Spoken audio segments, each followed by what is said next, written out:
Hello दोस्तों, कैसे हैं आप सब लोग। सऊदी आने के जो ट्रैवल गाइडलाइंस हैं, अपडेटेड ट्रैवल गाइडलाइंस अभी के सिचुएशन के मुताबिक, वो सारी बातें इस वीडियो में डिस्कस करूंगा। कोविड के जितने भी रिस्ट्रिक्शंस थे जो पहले लगाए गए थे वो सारे हटा दिए गए हैं, अब कोई रिस्ट्रिक्शंस नहीं है। और ये भी डिस्कस करूंगा कि सऊदी में कौन कौन लोग आ सकते हैं, कौन कौन लोग नहीं आ सकते अभी, और क्या नया प्रोग्रेस है।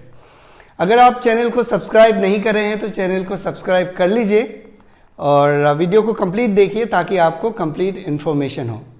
पहले बात करते हैं उन लोगों का कि कौन कौन लोग सऊदी नहीं आ सकते। जो लोग नहीं आ सकते उनके अलावा बाकी सब लोग आ सकते हैं।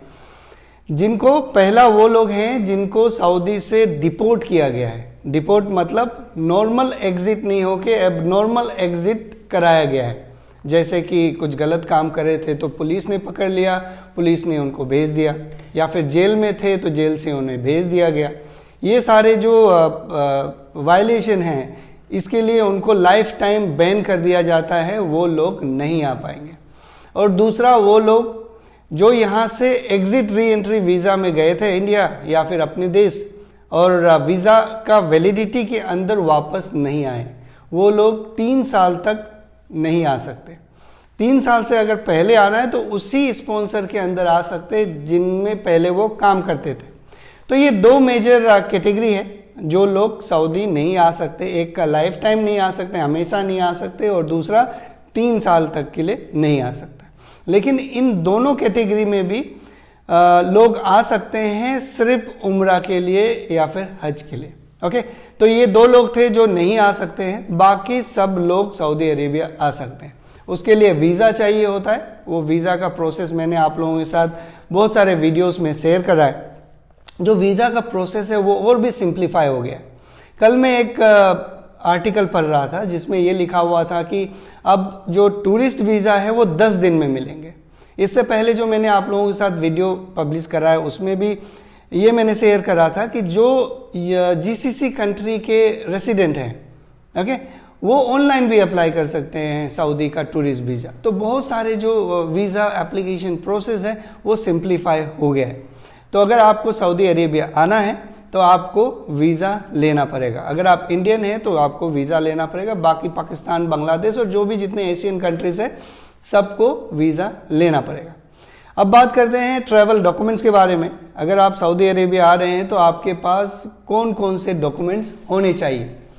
पहला, आपके पास पासपोर्ट होने चाहिए, मिनिमम 6 मंथ वैलिडिटी। ये 6 मंथ वैलिडिटी हर कंट्री का रिक्वायरमेंट होता है कि जब भी आप किसी दूसरे कंट्री में जाए तो 6 महीने का कम से कम वैलिडिटी होना चाहिए।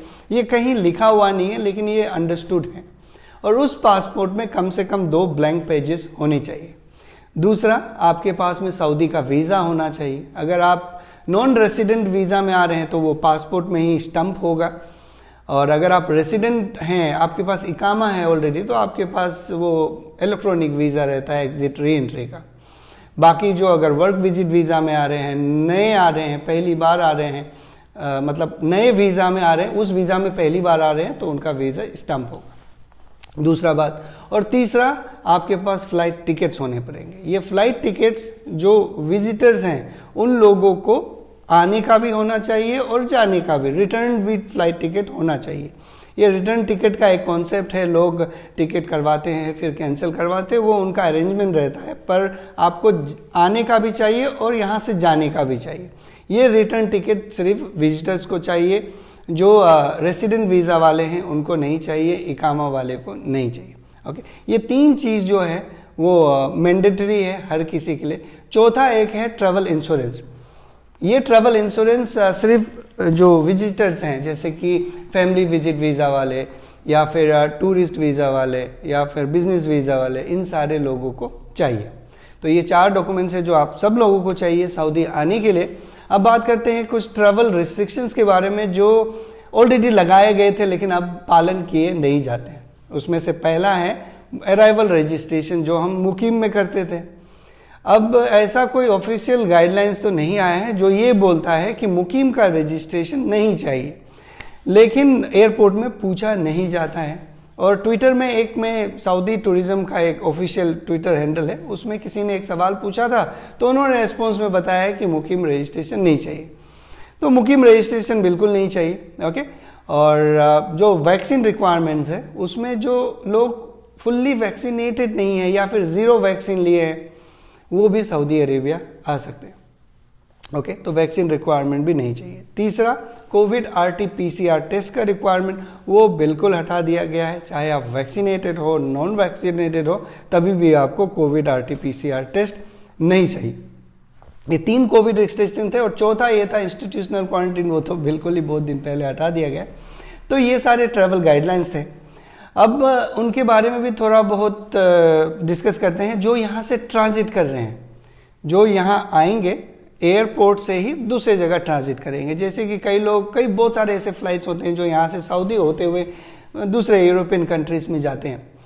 तो उसके लिए उनको ट्रांजिट वीज़ा लेना पड़ेगा। अगर शायद जो ड्यूरेशन है मुझे अच्छे से याद नहीं है, 72 आवर्स से अगर ज़्यादा अगर ड्यूरेशन है तो उनको ट्रांजिट वीज़ा लेना पड़ेगा। ये जो ट्रांजिट वीज़ा का रिक्वायरमेंट्स है मैं आपको एडिट करते समय पब्लिश कर दूंगा, लेकिन ट्रांजिट वीज़ा ज़रूर चाहिएगा। ओके, और ये ट्रांजिट वीज़ा आप इलेक्ट्रॉनिकली अप्लाई कर सकते हैं। इसके बाद आपको अपना पासपोर्ट देना पड़ेगा सऊदी एम्बेसी में अगर आप इंडियन है तो। ये सारे कुछ अपडेट्स थे, ट्रैवल अपडेट्स। इसके अलावा कोई नया अपडेट नहीं है, आप लोग आराम से आ सकते हैं। अगर आपको कोई नया कहानी बताता है तो वो अलग होगा, उनका इंटेंशन कुछ अलग होगा। और जो PCC का रिक्वायरमेंट था वो भी हट गया है। तो ये जो ट्रैवल के जितने भी वीडियोस इंफॉर्मेशन मैंने आपके साथ शेयर करा है वो सारे वीडियोस अगर मैंने पहले पब्लिश करा है तो उसका लिंक डिस्क्रिप्शन में दे दूंगा। तो आज के लिए बस इतना ही। आप लोग अपना ख्याल रखिए। Thank you very much.